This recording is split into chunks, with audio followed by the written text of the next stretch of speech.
vocês têm uma mensagem super interessante, vocês têm um jeito de tocar o negócio, né? Diferente, eu poderia dizer. Vocês têm exposição aí a diversos tipos de imóveis diferentes, vocês são um chamado fundo híbrido, né? E acho interessante que as pessoas tenham acesso a entender de fato, né, as motivações de vocês e as estratégias de vocês, assim. E para começar a olhar um pouquinho mais para o passado, assim, eu queria...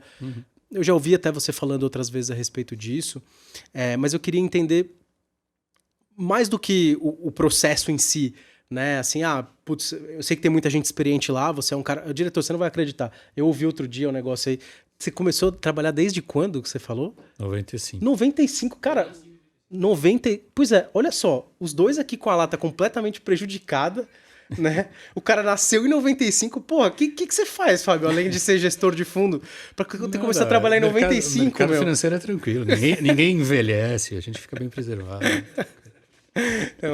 Então, assim, eu acho que essa mensagem eu também já vi de forma bastante clara de vocês. É claro que eu quero ouvir de você também, assim, quem são as pessoas, né? Mas eu acho que tem gente muito experiente por trás, você, gente que já vivia o mercado de capitais, que já vivia o próprio mercado imobiliário. Mas eu queria entender um pouquinho do momento da tomada de decisão de constituir o fundo. Quais foram as motivações ou o propósito? E o propósito, assim, não o propósito ursinhos carinhosos, né? O propósito, assim, o que é que a gente quer entregar com esse veículo aqui? Não, tá bom. Bom, primeiro, a história do 95 é verdade, né? Realmente, comecei a trabalhar cedo, mas estou bem preservado também. Já estou no mercado há um tempão. Então, eu comecei a trabalhar em 95 e... No começo, não com investimentos imobiliários, né? No começo, até porque não havia. O FII literalmente não existia juridicamente falando quando eu comecei. O mercado estava dando primeiros passos pós-Plano Real, né? O Plano Real tinha entrado em vigor para valer na virada, no meio do ano, né? Virada do semestre de 94, né? Que foi começo do Plano Real, acho que foi julho ou junho, 94, enfim. Então, a gente estava finalmente saindo daquela maluquice da hiperinflação, de toda a loucura da época da inflação, que vocês não devem lembrar, no caso. Em 94 mas, enfim, eu tinha 6 anos. Mas então, eu até já lembro, porque eu ali já tinha 18, né? Então eu já estava começando a trabalhar, mas eu vi, né, bastante aquilo acontecer. Inclusive, minha família trabalhava com negócio imobiliário, né? Então eu lembro bem de ver, na época ainda da inflação, meu pai voltando para casa em fim de semana com mala de dólar, né, de dinheiro. E não que fosse qualquer coisa ilegal, não é nada disso. É que as transações não eram feitas na moeda da época, que não era o real, né? Por causa da inflação, né? Transações relevantes, né? De veículos e de imóveis eram feitas em dólar e não em real. E em real nem havia, né? Na moeda da época. E como meu pai trabalhava com imóveis, ele fazia vendas em espécie em dólar, né? Não na moeda do Brasil da época, que numa semana para outra já não valia mais nada. Então eu vi bastante isso. Eu peguei um pouco disso aí, não trabalhando, mas eu lembro da época maluca da inflação. Mas enfim, a inflação finalmente contida, né, ali no Plano Real. E naquela época eu estava com 18 e começando a procurar emprego. Eu tive a felicidade de entrar como estagiário numa empresa que tinha acabado de ser criada. Na época, uma gestora de fundos de ações, porque os fundos imobiliários ainda nem existiam na época. Eu trabalhei, na verdade, bastante tempo com fundos de ações, com fundos renda variável, né? Fundos multimercados de ações, o lado mais líquido, vamos dizer assim, do mercado.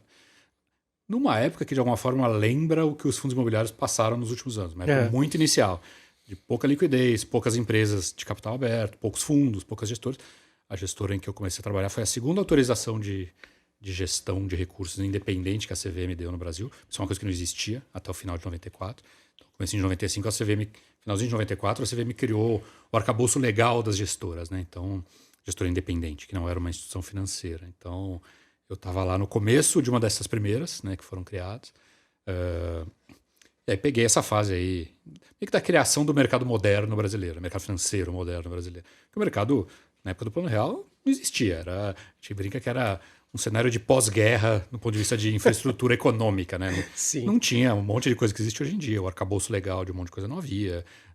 Investimentos, na verdade, era só overnight para tentar proteger de inflação. Assim. O mercado estava numa pré-história aí e destruído, né? Vamos dizer assim, pela toda a época da inflação. Teve que ser refeito, né? Eu peguei toda essa fase aí, trabalhei com fundos de ações por muito tempo. Em 2007, já dando um grande pulo, Eu estava trabalhando com fundo de ações há muito tempo, tinha construído uma gestora de fundo de ações relevante, bem sucedida.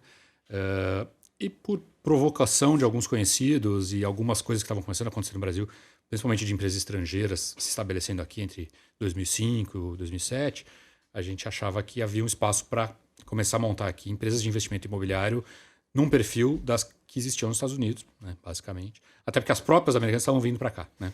Alguns players importantes. Mas já lá. tinha alguma coisa de arcabouço legal, alguma coisa se formando? Ou... Havia duas coisas. Primeiro, a lei dos FIIs já tinha sido criada. Você tinha muito pouco FII na época. Você tinha talvez 5. Acho que muito pouca coisa mesmo ali. Você tinha Europar, fundo do Shopping Genópolis, um fundo de um prédio ali na Barra Funda, esqueci o nome dele agora, do prédio em si. Mas você tinha, sei lá, 5 ou 6 fundos muito pequenos e líquidos ainda. Mas o arcabouço legal já havia, desde o final dos anos 90, na verdade, o arcabouço legal, propriamente dito, dos FIIs, original. Ele foi sendo atualizado, mas a origem do arcabouço legal dos FIIs, ela é, se não me engano, de 99, a primeira instrução CVM e a relação disso com a Receita Federal, porque tinha toda a questão do incentivo tributário. Já tinha desde o princípio. Já tinha desde o princípio, mas tinha que ser regulamentado, tinha discussão do CVM com a Receita Federal. Então, e começou devagar. E qualquer coisa de renda variável naquela época era um mercado pequeno e líquido, poucos players. Então começou bem devagarzinho. Então naquela época que a gente começou a mexer com isso, 2006, 2007, ainda era muito pequeno o mercado.